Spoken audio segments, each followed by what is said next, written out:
Baiklah, Assalamualaikum warahmatullahi wabarakatuh.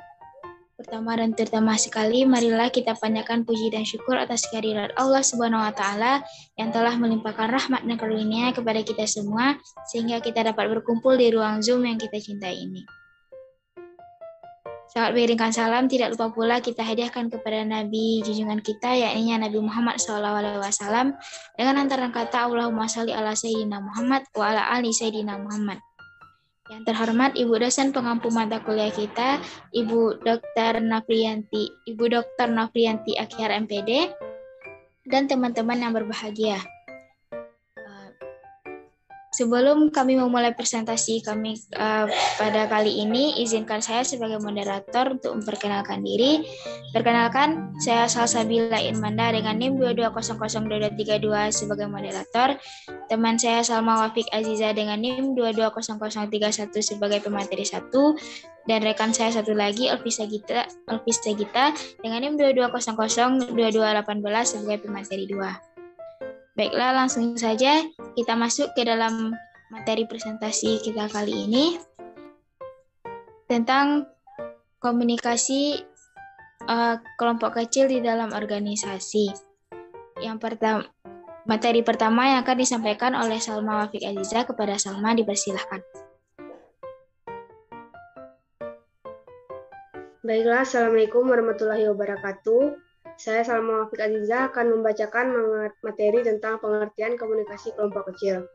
Komunikasi kelompok terdiri dari dua kata, yaitu komunikasi dan kelompok. Menurut Effendi, komunikasi kelompok adalah komunikasi yang berlangsung antara seorang komunikator dengan sekelompok orang yang jumlahnya lebih dari 2 orang yang berkumpul. Para ideolog juga menyaksikan komunikasi kelompok sebagai sarana untuk meningkatkan kesadaran politik ideologis. Minat yang tinggi telah memperkaya pengetahuan kita tentang berbagai jenis kelompok dan pengaruh kelompok pada perilaku kita.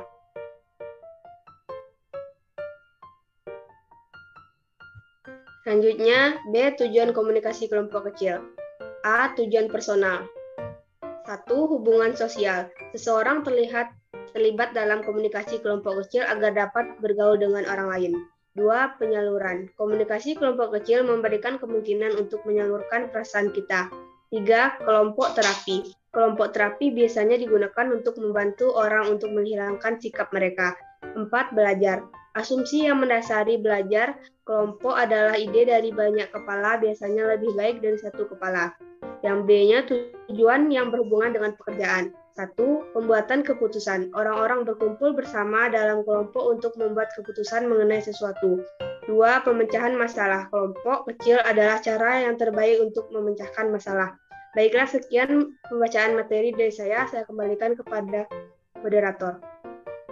Terima kasih kepada Salma. Materi selanjutnya yang akan dibacakan oleh saya sendiri. Karakteristik komunikasi kelompok kecil. Yang pertama, mempermudah pertemuan ramah tamah.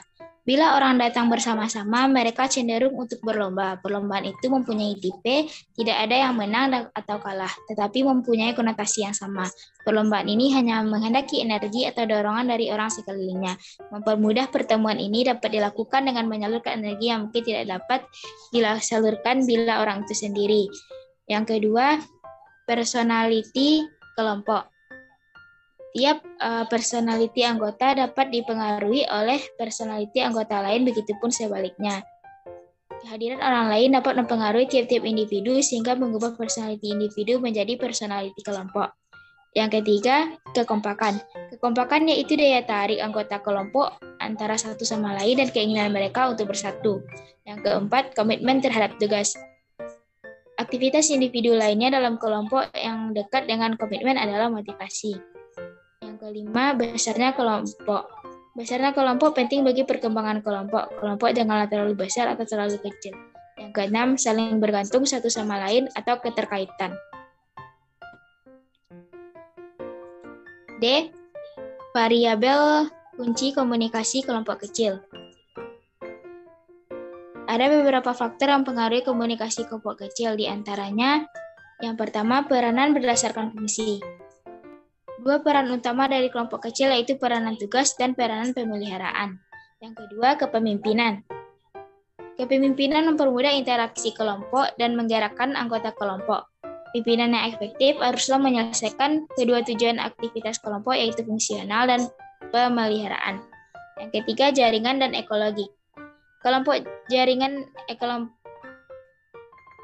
menentukan jalan yang terbuka bagi arus pesan. Ada beberapa arus pesan seperti lingkaran, garis, bintang, dan Y. Yang keempat, pemecahan masalah dan pembuatan keputusan. Materi selanjutnya yang akan disampaikan oleh Olvi Segita. Kepada Olvi dipersilahkan.